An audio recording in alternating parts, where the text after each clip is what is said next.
यह हवेली राजा महाराजा के समय में बनाई हुई थी, लेकिन पिछले 18 सालों से इस हवेली में आज तक कोई भी रहने के लिए नहीं आया है। इच्छा होने पर भी इस हवेली में कोई भी नहीं रह पा रहा था, क्योंकि लोगों का कहना थी कि इस हवेली में भूत प्रेत का साया है। जब अजीत सिंह को इस हवेली के बारे में पता चला तो उसने तय किया कि वो इस रहस्य को जान कर ही रहेगा, क्यों लोग इस हवेली में नहीं रह पा रहे हैं। उसने मजबूत इच्छा शक्ति से हवेली में रहने की पूरी तैयारी कर ली। जब उसने हवेली के अंदर जाने के लिए पैर आगे बढ़ाए तो दरवाजे पे किसी अनजान व्यक्ति ने उसे रोक लिया और नजदीक जाके बोले, कौन हो आप और किधर जा रहे हो?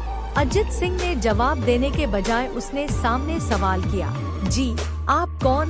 मेरा नाम अर्जुन सिंह है और मैं यही पास में ही रहता हूँ।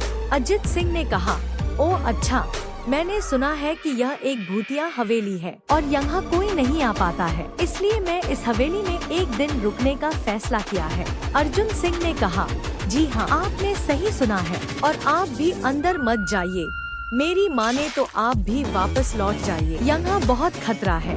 यह सुनकर अजीत सिंह खुश हो गया, जैसे उन्हें कोई लॉटरी लग गई हो। अर्जुन ने उसकी खुशी को देखकर बोला, आप क्यों खुश हो रहे हो?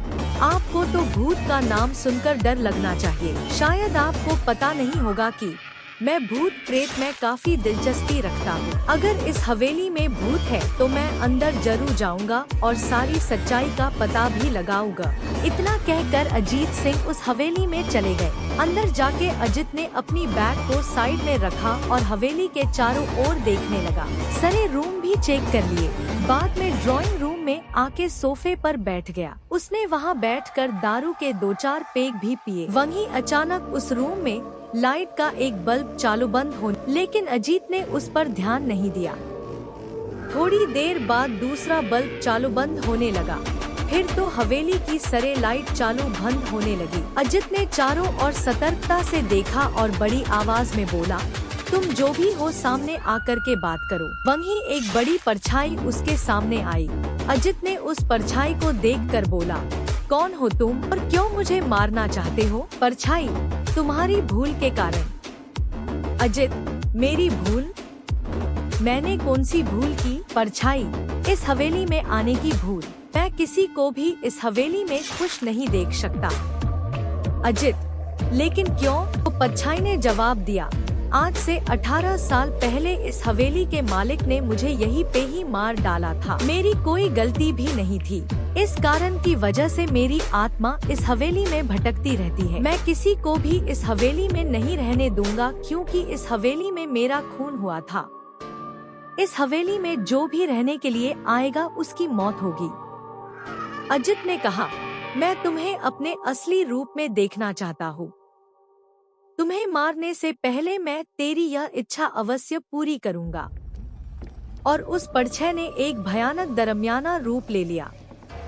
उसका चेहरा इतना भयानक था कि अजीत भी एक क्षण के लिए डर गया था, लेकिन दूसरी ही क्षण में उसने अपने आप पर काबू पा लिया। बाद में इसने अपनी जेब में से सफेद पाउडर निकाला और उस भूत के पर फेंक दिया।